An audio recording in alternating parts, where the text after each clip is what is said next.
Baahubali driver. सीमा की साड़ी रवि से होती है। रवि को नशे की बुरी लत लगी होती है।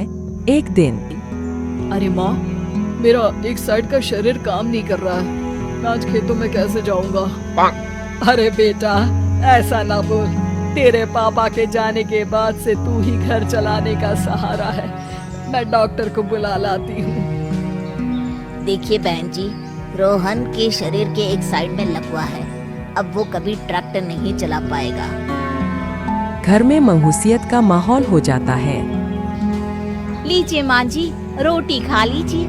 अरे बेटा, मुझे तो भविष्य की चिंता हो रही है।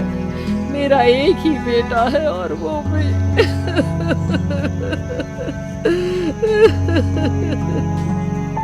माँ जी, आप चिंता न करें। जब तक ये बीमार है मैं खेत जाकर काम कर लिया करूँगी।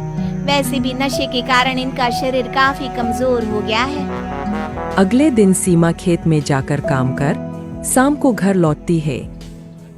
ये ले बेटा, पानी पी ले। कैसा रहा काम का पहला दिन? माँ जी, काम तो ठीक है, लेकिन मैं अगर ट्रैक्टर चलाना सीख लूँ ना तो काम और भी आसान हो जाएगा। अरे बेटा, दुनिया क्या कहेगी कि औरत होकर ट्रैक्टर चला रही है? माँ जी, या तो हम दुनिया देख ले या अपना घर, कोई बात नहीं। जब ये ठीक हो जाएंगे तो सब ठीक हो जाएगा। अरे बहू, जरा बाहर तो आना। जी माँ जी। बहू, तेरे मामा जी आए हैं, तूने बुलाया था ना? हाँ माँ जी, वो मामा जी ना आज से मुझे ट्रैक्टर चलाना सिखा। सीमा मामा जी से ट्रैक्टर चलाना सीखती है। वो मन लगाकर खेतों में काम करती है। और एक दिन माँ जी, पता है इस बार पूरे गांव में सबसे ज्यादा फसल का उत्पादन हमारे खेतों में हुआ है। इस साल तो खूब पैसे आएंगे। हाँ। सास खुश नहीं होती है। वो चुपचाप वहाँ से जाने लगती है। तभी सीमा उसे रोक लेती है। क्या हुआ माँ जी, आपको खुशी नहीं हुई? बेटा, आज डॉक्टर साहब बोल रहे थे कि रोहन के ठीक होने के लिए 5 लाख रुपए की जरूरत है। समझ नहीं आ रहा क्या करूं। सीमा शांत हो जाती है। अगले दिन सास सीमा के पास आती है। बेटा, ये मेरे गहने हैं।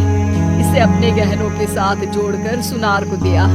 जितने पैसे हो लिया, डॉक्टर को आज ही देने हैं। सीमा अपने गहने और सास के गहनों को लेकर दुकान में बेचकर पैसे लेकर घर आ जाती है। माँ जी, सिर्फ 3 लाख रुपए का ही इंतजाम हो पाया है। बाकी के पैसे कैसे आएंगे? बेटा, अब तो एक ही चारा है, हमें जमीन भी बेचनी पड़ेगी। माँ, खेत बेच देंगे तो खाएंगे क्या? अरे बेटा, कोई दूसरा चारा भी तो नहीं है। रोहन ठीक हो जाए तो वो मेहनत करके इससे भी बड़ी जमीन ले लेगा। सास बहू मिलकर खेत भी बेच देते हैं। अब पूरे पैसे लेकर सास डॉक्टर के पास जाती है। डॉक्टर साहब, ये लीजिए सारे पैसे। बस किसी तरह मेरे बेटे को ठीक कर दीजिए। आपका बेटा ठीक तो हो जाएगा, लेकिन 6 महीने का समय लगेगा। सास बहू सोच में पड़ जाते हैं कि अब तो कोई जारिया भी नहीं रहा जहाँ से उन लोगों की कमाई हो। अब कमाएंगे नहीं तो खाएंगे क्या?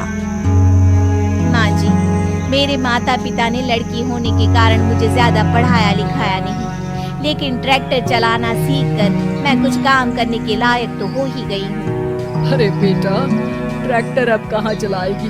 खेत तो बिक गए हैं। माँ जी, मैं किसी और के खेतों में दिहाड़ी में काम कर लूंगी। कुछ तो पैसे आएंगे ही ना। कहकर सीमा काम करना स्टार्ट कर देती है। जैसे तैसे उन पैसों से गुजारा चल ही रहा था। माँ जी, पास के अस्पताल से मुझे नौकरी के लिए ऑफर आया है। पैसे भी ये 4 गुना ज्यादा मिलेंगे और अब खाने पीने दवाई के साथ हम कुछ पैसे भविष्य के लिए भी जोड़ पाएंगे। लेकिन काम क्या है बहू?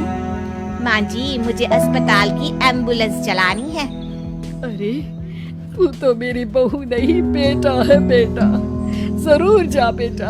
और हाँ, तूने पूरे गांव में एक मिसाल कायम कर दिया कि हर काम हर कोई कर सकता है। उनके लिए लड़की या लड़का होने की कोई जरूरत नहीं। सीमा मन लगाकर काम करना शुरू कर देती है। आगे जाकर वो